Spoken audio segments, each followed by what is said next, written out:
tulad sa mga, siguro sa mga wild animals, kagaya ng crocodile at tigre, di ba? Kahit paano mo pa magpakita ng kabutihan dyan, lalapain ka ng mga walang yan. Kaya, ang pinakamalapit na hayop na pwede natin iahil tulad dito kay Marcos Jr. Isang buhaya. Hindi ho siya nagka-Alzheimer's, hindi ho siya nag-ulyanin. Ang totoo ho niyan, talagang binastos niya lang ho kayo, Gov Chavit. Manong Chavit, panoorin mo tong video na to. Ang crowd na mismo ang nagsasabi, Chavit, Chavit!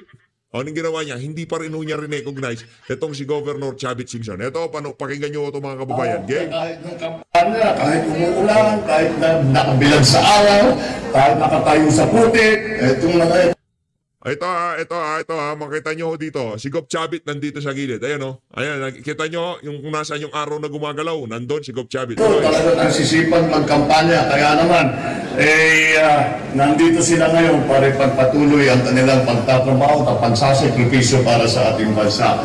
At yan po ang aming delegasyon na nandito. At kami po ay nandito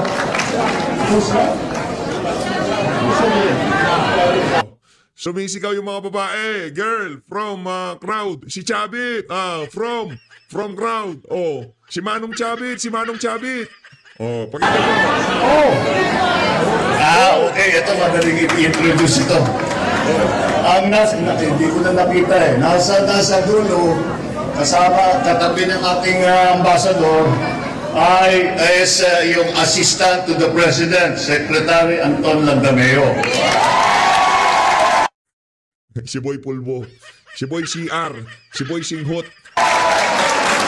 Ang dating pakilala ko sa kanya, Congressman Don Silueta.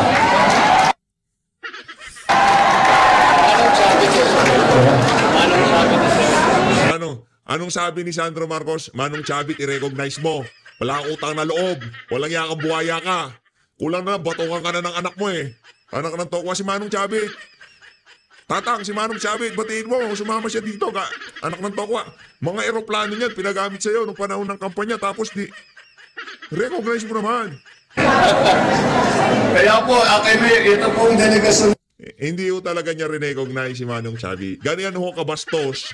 Yang si Marcos Jr. Kaganyan ho siya kawalang pasalamat. Ganyan ho siya kawalang utang na loob.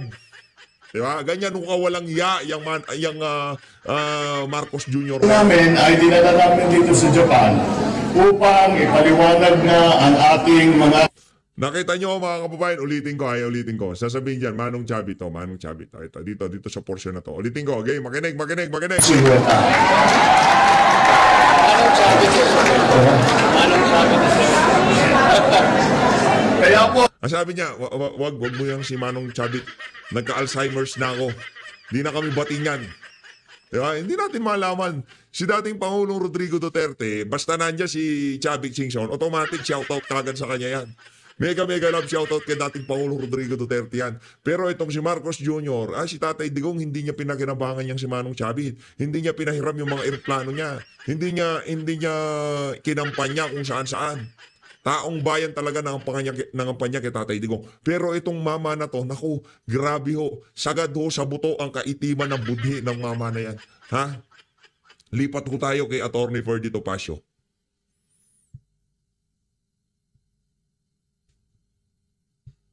Eto, kay Attorney Ferdy Topacio naman ho tayo. Game! Va-violate niya nung ikaw ay Secretary of Justice at Senador at noong ikaw ay nasasakdal. So, huwag kang ganyan, ma'am, ha? Baka akala mo, nakakalimutan namin yung saba. Hindi po. Speaking of nakakalimutan, kami po hindi nakakalimot. Madam Riza at saka Madam Laila. Ang nakakalimot daw, si Pangulong Marcos. Ay, grabe yung comment, no? Oo, sige, sabihin mo. Sabi ni, si Nino? Manong Chavit. Yan! Ayan. Respetado at Meron institusyon. na raw Alzheimer ang ating mahal na Pangulong Marcos dahil hindi raw Yan. siya kilala. Hindi naman literal. Hindi naman literal. Hindi naman literal. Ano Sige, po yung kwento tama? mo. Ayun po yung pagkakaintindi ko, Tony. Oo. Bakit Sabi daw? tuloy ni Bakit daw may Alzheimer? Mabagal daw ako. Slow. Anyway, hindi ang pagkakaintindi ko ay ganun lang. Nakalimutan. Siguro sa dami na kaibigan siguro ni BBM. Kayo naman. Makakalimutan mo si Manong Chavit? Ako hindi ko kaibigan si Manong Chavit. Hindi ko makakalimutan si Manong Chavit. Ay, ako rin. Hindi ko Alright. nakakalimutan. Hindi ko kaibigan si Manong Chavit pero makita ko lang yan si Catriona Gray. Di ba? Naano ko na kagad. Manong Chavit yan. Di ba? Yung paganyan-ganyan pa siya. Simple pa siyang ganun. Di ba? Yung mga chicks lang ni Manong Chavit, makita ko ngayon, naaalala ko si Manong Chavit eh. Kahit hindi ko makita pagmamukha ni Manong Chavit, pag nakita ko yung Ilocos, unang pumapasok sa utak ko, Manong Chavit eh. Pag nakikita ako ng wedding, naalala ko si Manong Chavit. Hindi naman, di ba? Pag nakakita tayo ng wild animals, Manong Chavit. Kasi marami siyang alagang wild animals, di ba? Pag nakakita tayo ng gold, di ba marami siyang gold? Manong Chavit, baka naman. Patuloy mo naman ako sa gold mo dyan. Di ba lalaki ng gold bar niya, ganito kalalaki, di ba? Yung nung binisita niya ng mga kaibigan, pinakita niya yung bolt niya, labas niya yung mga gold niya, lalaki. Mantokoy, bakla. Di ba makakita, kahit hindi mo nga makita si Manong Chavit, naaalala mo, di ba? Kaya yaang si Marcos Jr., sadyang walang hiya lang mo talaga. Siya ba, di ba sabi niya, lumapit sa kanya. Siya kumontak ng mayor. Yan. Siya ang ginamit yung eroplano niya. Opo. Tinulungan niya, pagkatapos na siya kilala. Makakalimutan mo ba yung tao na ganun? Laking Amerika po siya. Parang walang connection yata yun ha. Ay, wag kayo magagalit ha. Yun naman yung sarili ko lang. Pasensya na kayo. Parang connection yun. Ang dami ko naman kilala ng laking Amerika malakas naman ang memory. Magtaka pa kayo. Nagtaka pa siya. Yun ngang si Pangulong Duterte, nakakalimutan niya na for more than 40 years, gusto nilang ipalibing si Pangulong Marcos Sr. Nakalimutan niya yun? Diba? Sino Wow. nagpalibing? Si Pangulong Pangulong Duterte. Duterte. Sino nag-giveaway para mag-vice president siya, para unity team, para hindi na... Duterte pa rin. Si Duterte, si GMA, anong ginawa nila? Talagang, hindi, may Alzheimer. Kailangan ng di ba? Ano yung MX3 ba yung sponsor natin? MX3. Kailangan Nako, yata padalhan ng nagpromote MX3 pa nga. para Pengin ako dyan. Nagpromote pa nga. grabe. Sa kanya, kababayan pa niya to ha, di ba? Ilocano rin si Si Manong. Chavit. Si Manong, Ilocano. Manong Chavit. O Ilocano pa sabi niya, never again. Never again. Ayan eto pa. Ang strategy pala ay mag-file silang dalawa. Mag-file siya ng presidente, pero pag tumuloy si Sara, step down siya. Pero, nakumbinse ni dating Pangulong Arroyo na mag-slide down to Vice President si Sara Duterte para unified. Para unity nga kasi magaling sa bansa yung hindi nag-aaway. Opo. Isang partido lang.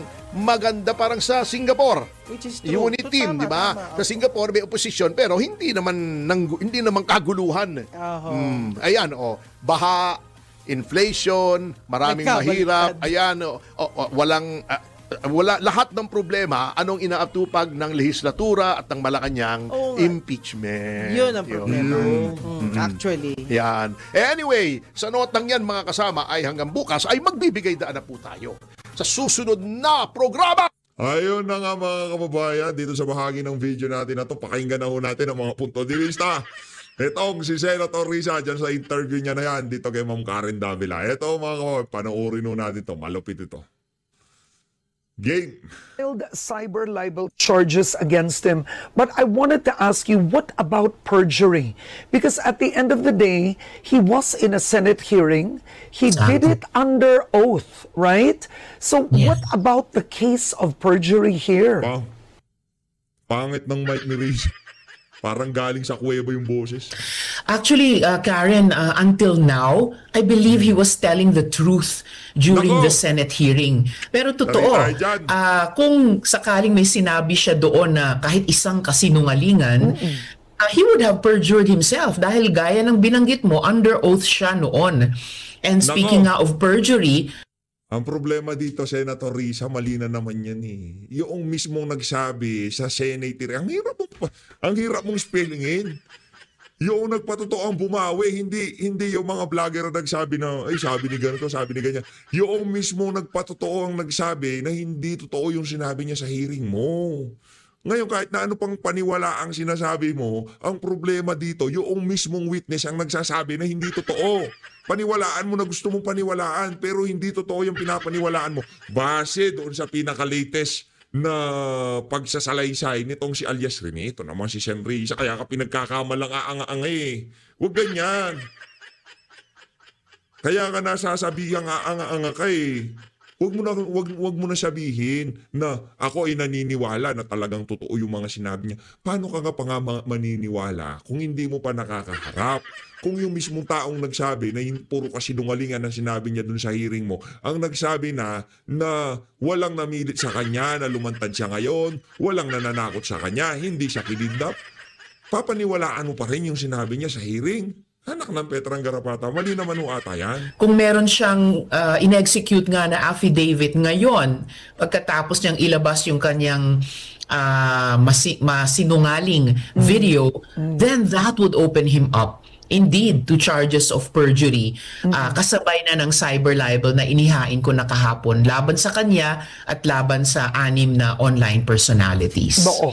Now, Senator, what do you make of the timing, the reason, the motivation? Why suddenly it was quite a surprise? Suddenly Maurilio alias Rene suddenly accuses you of coercing him. Saan po ito nanggaling? Kumbaga, Nako. I'm sure your team, you've also done some research. Why did this suddenly happen? Well, that's why I first filed the complaint with the NBI last week, Karen, para hingin yung tulong nila, imbestigahan yung mga tanong, bakit, ano yung dahilan, ano yung motibasyon, at hindi lang ni Michael Maurilio, nung mga tao o grupo na nasa likod niya.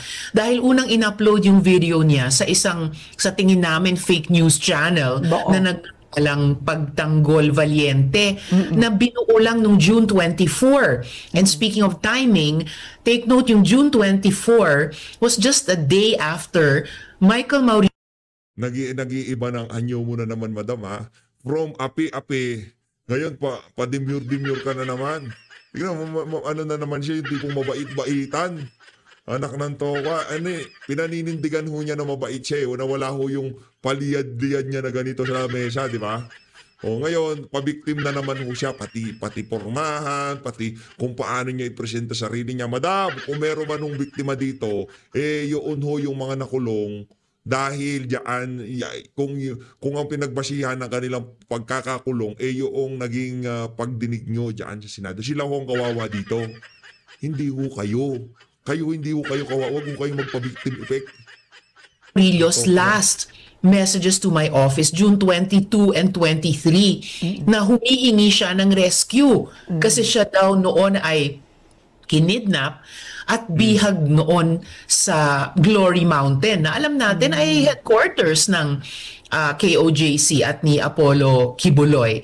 So yan ang hinihingian namin ng tulong, investigasyon sa NBI. Pati nga yung kinaroroonan talaga at sitwasyon ni Michael Maurilio.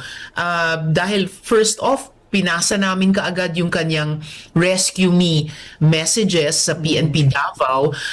Pero habang kinikilusan nila, ayan na nga, lumabas na yung mga video na iyan.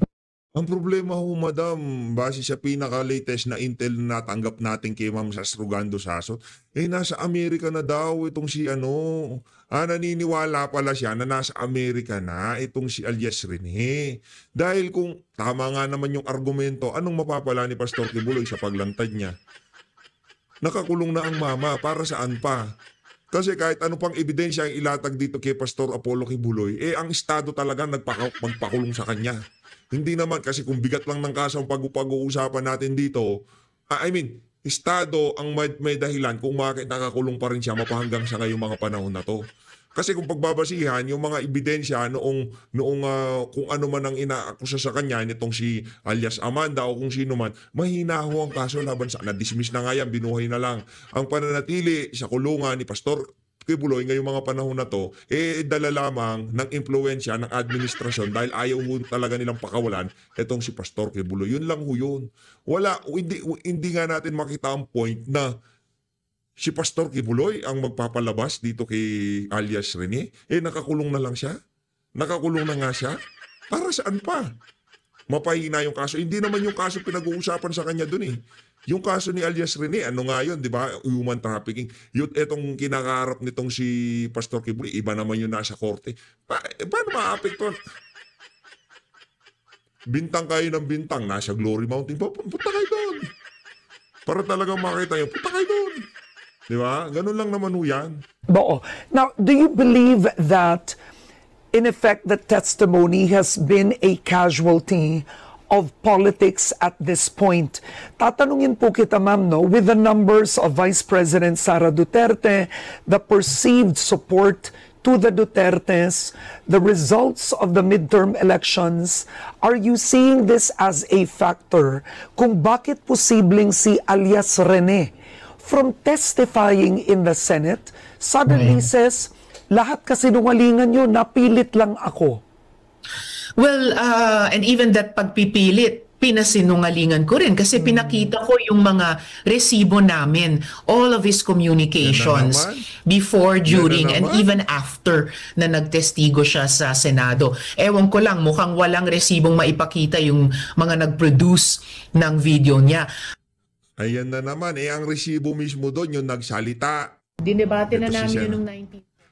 Etong si Senator Risa, ang labo eh. Paano mo sasabi na resibo yung sinasabi mo? Hinahanapan mo yung resibo yung etong si alias Rene. Ang resibo mismo si alias Rene. Madam, wag niyong araw-arawin yung pagiging tanga.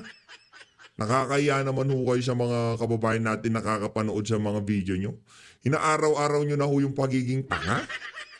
Nakananto ko yung resibo nyo, screenshot ho yun. Hindi na digital forensics, hindi dumaan sa basta kayo, galing sa inyo yun. Yun ang totoo para sa inyo. Siyempre, kampo nyo yan. Didepensa nyo sarili nyo. Kaya nga yung mga nananawagan sa social media, ipa-authenticate nyo yung mga na yan, mga text message, mga email na yan, di ba? Hindi yung basta-basta nyo na lang isusungal nga sa bibig ng mga manunood na yan, totoo, yan ang totoo, yan ang dapat yung tanggapin, yan ang katotohanan na tinext ako. Yung sinasabi niyo nagtitext sa inyo, nakatawa siya, sinasabi niya, lahat ng sinasabi na ganito, ganyan, hindi totoo yung mga sinabi ko doon, hindi ako tinakot, sarili kong kagustuhan itong nangyayari na. Sen Risa, dito sa isa na to, simple lang naman pagkatalo, talo, huwag nyo nang ipilit. Yung pagkakaso nyo sa mga vlogger, kahit paano nyo kasuhan yung mga vlogger, hindi ho natin mababago ang katotohanan na merong isang alias Rene na nagsalita sa social media na kung saan pinisinungalingan niya lahat ng sinabi niya doon sa hearing na sa Senado. Hindi ho natin mababago yun. Kahit ikasuhan nyo lahat ng vlogger sa kasaysayan ng Pilipinas. Hindi ho yun mababago ang katotohanan na merong nag-recant ng mga testimonya ng mga witness na nagsalita dyan sa hearing mo. Yun. Tanggapin nyo ho yun. Acceptance.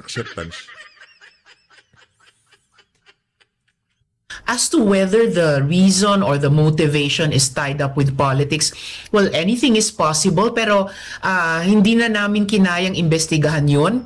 Kaya yun ang hiningian ko ng tulong sa NBI. And in any case, Karen, ang pinaka-concern ko dito ay yung ginagawa ni Michael Maurilio at ng mga tao o grupo sa likod ng kanyang video. Ginagawa ng mga vloggers na yan na ikinalat yung kanyang video at nagdagdag pa ng kanilang mga sariling kasinungalingan. These are... Actually, hindi lang vlogger, madam. Hinintay nga namin mainstream media. Yung mainstream media nagkalat. GMA nagkalat. Anak ng Petrang Garapata. Pagkakita sa social media, pipigilan yung mga tao, tatakpan natin mga mata nila na hindi panoorin yung video na yan. Ang yan. Labo. Ang labo, sa totoo labo. A coordinated and systematic attack, hindi lang laban sa akin, laban sa mga witnesses na naglakas loob, na lampas sa takot nila bilang mga victim survivors, sabihin yung kanilang katotohanan. Itong mga witnesses na dati nang walang boses, Ayan na naman yung victim survivor natin eh. Diyan sumikat yung si Risa eh, victim survivor. At inilalaban ng Senado sa pamamagitan ng aming investigasyon. Ngayon, gusto silang bawian na naman, nakawan ng boses. These people, these groups want to bury the true stories of these victim survivors. Hindi pwede. At inaatake din nila yung integridad ng Senado sa aming Kung inaatake talaga integridad ng Senado, bakit ikaw lang mag-isa ang nagsampa ng kaso sa mga vlogger na to? Bakit hindi man lamang kami nakakita ng isang anino ng kasama mo diyan sa Senado? Lang yakap. Huwag mong kaladkar ng Senado doon sa problema na ginawa mo. Ganun kasimple yun. Gawa-gawa ka ng problema sa sarili mo tapos kakaladkarin mo Senado? Anto ko? Daming nagagalit sa iyo, madam eh. pag-iimbestiga. Dinadamay pati yung mga staff ko at pamilya nila sa ataking ito. Hindi talaga ako papayag. Karen, you know, they've come after me the last 9 years, but this time, sobra na sila. They've really crossed the line in going after the witnesses and insulting the Senate. Yeah, you said that. It's also insulting the Senate. I wanted to ask you before we move on to another topic. Recantation seems to be so common in the Philippines, right? Now, there are witnesses that have been forced to speak. They recant. The truth comes out. But in a Senate hearing, do you believe there should be stiffer penalties for hypothetically not speaking the truth in a Senate hearing and suddenly at a more convenient time recanting?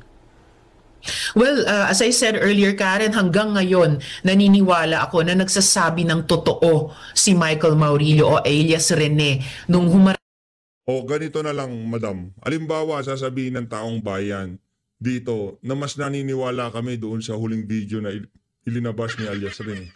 Anong gagawin natin? Diba? Yan eh. Paniwalaan mo na gusto mo paniwalaan. Kaso, ang problema dito, yung pinapaniwalaan mong version, yung nag-iiyak doon sa hearing. Tapos, naglabas ng panibagong video, itong mama na to, na kung saan, very confident siya. Wala siyang binabasang script o kung ano paman. At sinasabi niya, walang nag-utos sa kanya, walang, di ba, hindi ko tayo nakakita ng ika nga,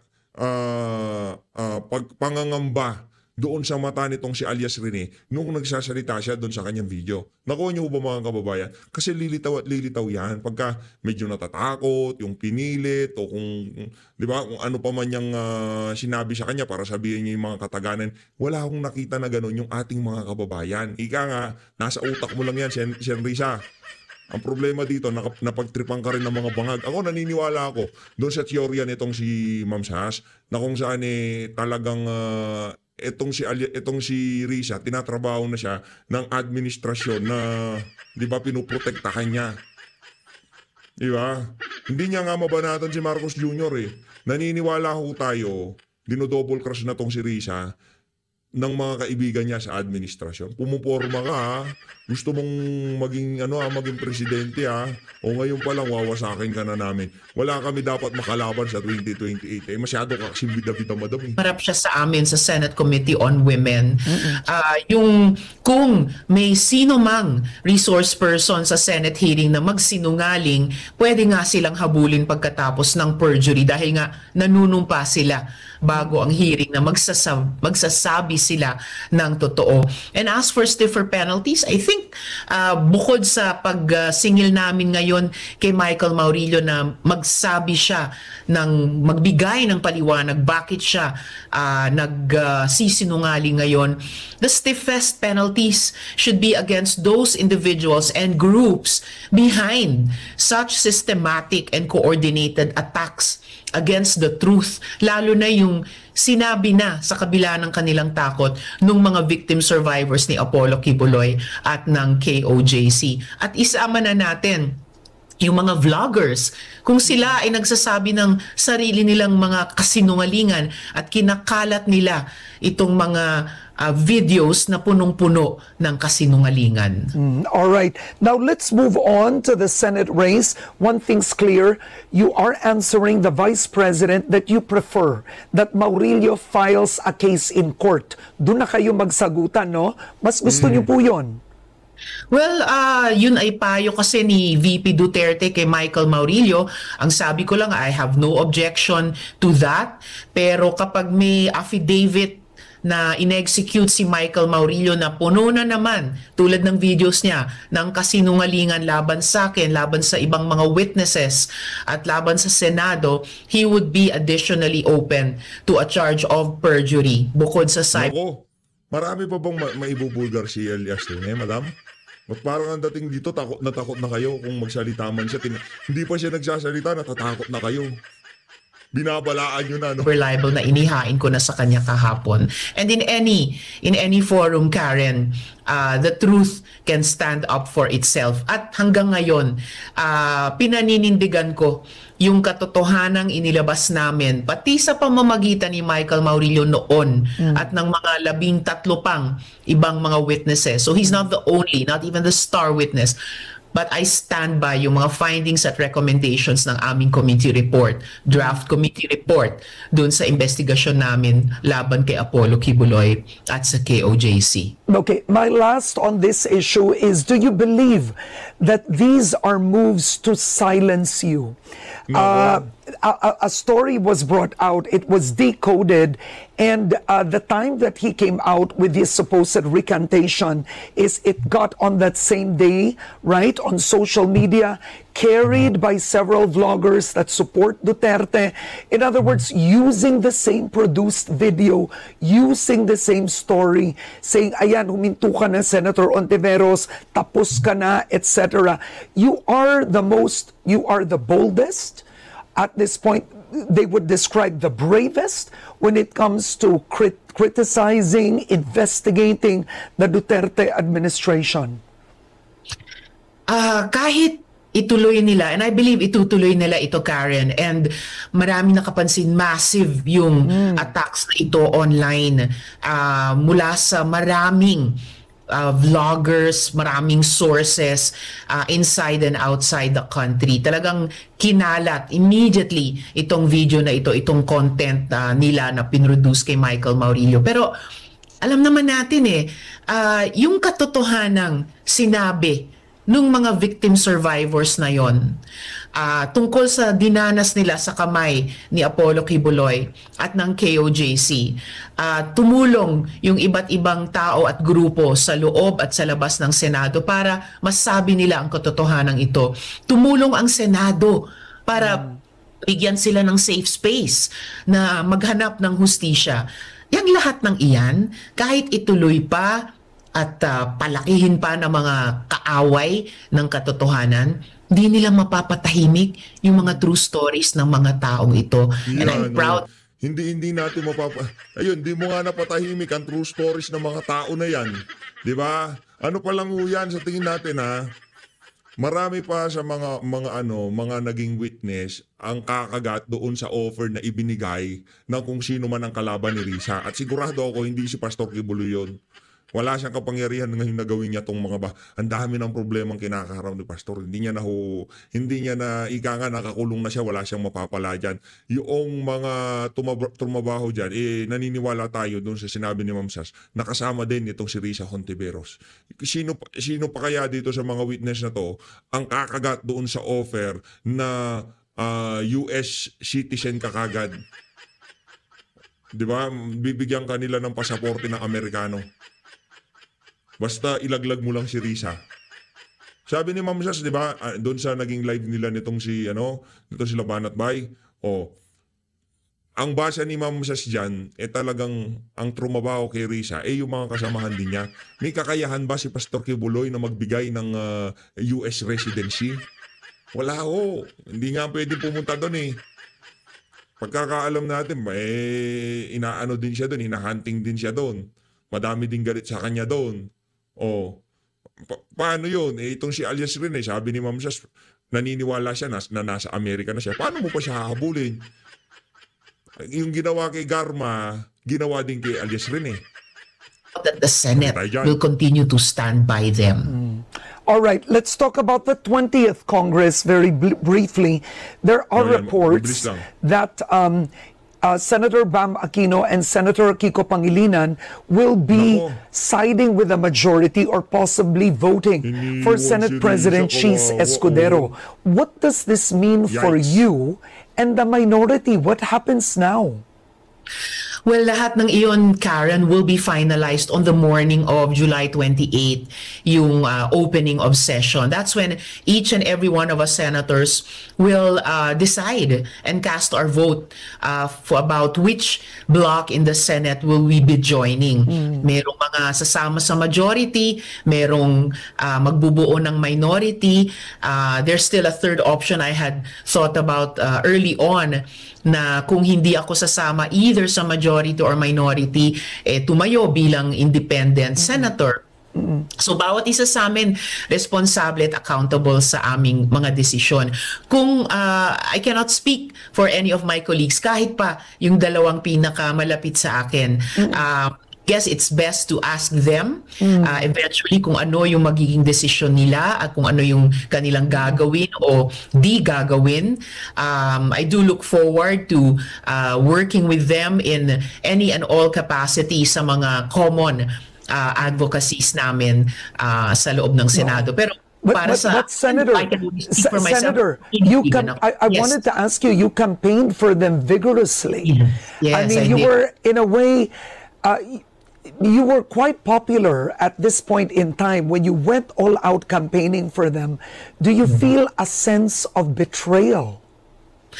No, I don't feel a sense of betrayal kasi just as I can speak only for myself, yung sarili ko lang kalooban ang pwede kong panghawakan. I respect whatever decision my colleagues, even my closest colleagues will make. And para sa akin, I just keep my eye on the ball, which is patuloy na palakasin yung opposition, di lang sa loob, pero lalo na sa labas ng Senado. And I will continue to apply myself to that task. Okay. And I thank you, sabihin mo. Ayun na nga mga kababayan, dito na ho natin tatapusin ang interview na yan. Itong si Risa Ontiveros dito kay Ma'am Karen Davila. Ang bottom line dito, Ma'am Sen Risa, tanggapin nyo na ho ang katotohanan na yung kakarampot yung kredibilidad